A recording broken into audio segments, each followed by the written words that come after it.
My name is Ian Kirkpatrick. I'm a Canadian artist, and I've been living in the UK since 2007.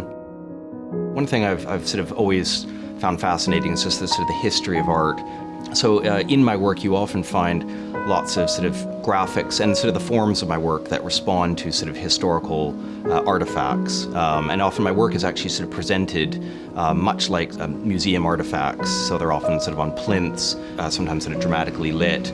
And I like the way that you can see connections between the way sort of museum artifacts are presented and, say, products in a shop.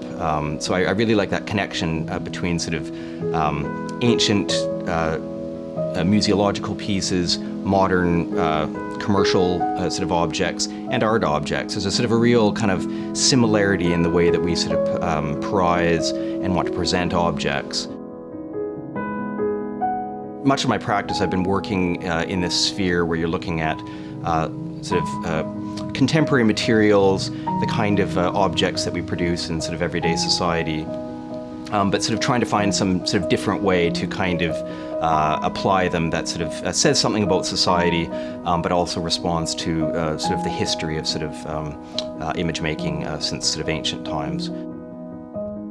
Before I got into contemporary art, I was doing graphic design. But when I decided to bring it together with my contemporary art, I found that sort of I could use these sort of digital tools to really maximize the capacity to create sort of technical, intricate work, which can do things like flat pack. So a lot of my work can flat pack for storage and for transport. So I can send it off to a gallery in a different country and then just kind of put it back together quickly for the show and take it apart at the end. For this exhibition, Mythomania, I really wanted to do something sort of which was quite different from my previous work. So almost everything else I've done is sort of using sort of very kind of hard, kind of rigid materials.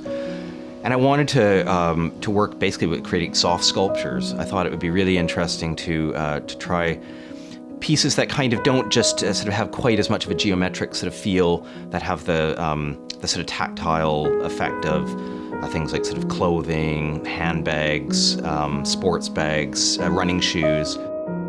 Theme-wise, I really wanted to be able to find a way to take the work that I've been sort of doing over all these years and take that sort of big collection of sort of iconography and find some kind of common theme that I could use to sort of draw them all together and apply them onto the surfaces of the work. For me, myth is not just sort of gods, heroes and villains in that kind of sense, but it really invades every sort of aspect of life. There's many things that are, fictional, mythical, that either we believe in or at the very least that are part of our sort of culture. Although the exhibition is primarily focused on almost what you'd call like traditional myth and maybe sort of contemporary myth, I was also quite interested in things like sort of fake news and misinformation, which are obviously sort of very important today. And I wanted to kind of create work that responded really to contemporary events and hopefully, helps to kind of open that sort of dialogue about, what's important in the world today, where we want to go, and, and the kinds of important things that, society needs to do in order to kind of move forward in a positive way. I sort of wanted to sort of produce a series of pieces that in some ways kind of could be read all together, so that if you look at all the artworks in Mythomania, you kind of can find sort of common themes, but also I wanted each piece hopefully to be able to stand alone. One of the artworks, which is shaped like a big eagle and is called Quest for Fire, I was really interested in sort of the ideas of the origins of sort of creativity, the origins of intellect, and that sort of quest that people have always had to succeed, to conquer, to get ahead. I'm designing all the sculptures, the new sculptures, out of artificial leathers and other materials. And all the graphics are actually being produced as like embroidery patches. So I could turn my vector graphics into sort of stitched sort of designs. I could sort of cut those out just like you would see patches on a jacket. But I've kind of built this sort of big narrative surface that reads very much like my other sculptures, but I think hopefully adds something quite different, quite physical to these works. So once I basically had sketched those out just by hand, just in my notebook, I then began sort of drawing them more sort of in a more detailed fashion in Adobe Illustrator. And this allowed me to kind of get a kind of an accurate feeling of the scale and the proportions of the pieces.